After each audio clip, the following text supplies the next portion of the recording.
అంటే ఇంటి దేవుడి దగ్గరికి వెళ్ళాలి. అలాగే పెళ్ళైన తక్షణం ముందు ఇంటి దేవుడి దగ్గరికి వెళ్ళి దర్శనం చేసుకుని తర్వాత వ్రతం చేయాలి. ఇలాగని ఇంటి దేవుడి వలన వంశాభివృద్ధి, కుటుంబ అభివృద్ధి కలిగించేటువంటిది ఒకే ఒక్క ఇంటి దేవుడు. మరి కులదేవతను మర్చిపోతే ఏమవుతుందో చెప్పలేదు కదా మీకు.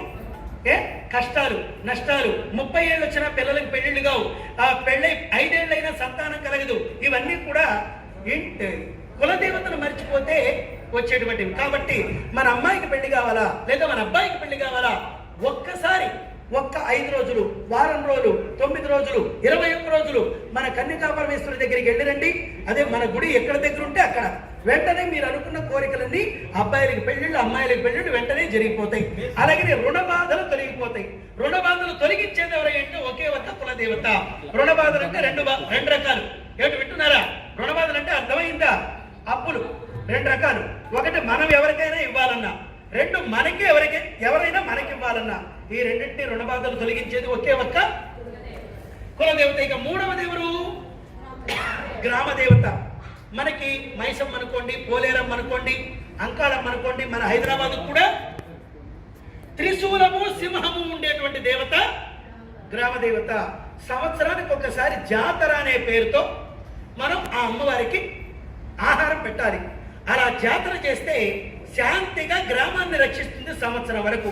అందుకే గ్రామ దేవతలకు సంవత్సరానికి ఒకసారి జాతరలు జరపాలి. జాతరలు జరపకపోతే ఏమవుతుంది? గ్రామంలో మనుషులే కొట్టుకుంటారు, మనుషులే చంపుకుంటారు, మనుషులే హింసించుకుంటారు, కులాల మధ్యలో అన్ని కలగూరగంపలాగా కొట్టుకుంటారు.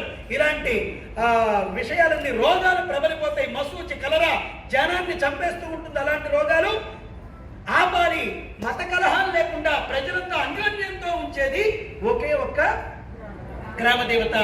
జాతర అనే పేరుతో సంవత్సరానికి ఒకసారి జరపాలి. ఇక నాలుగోది ఇష్ట దేవత.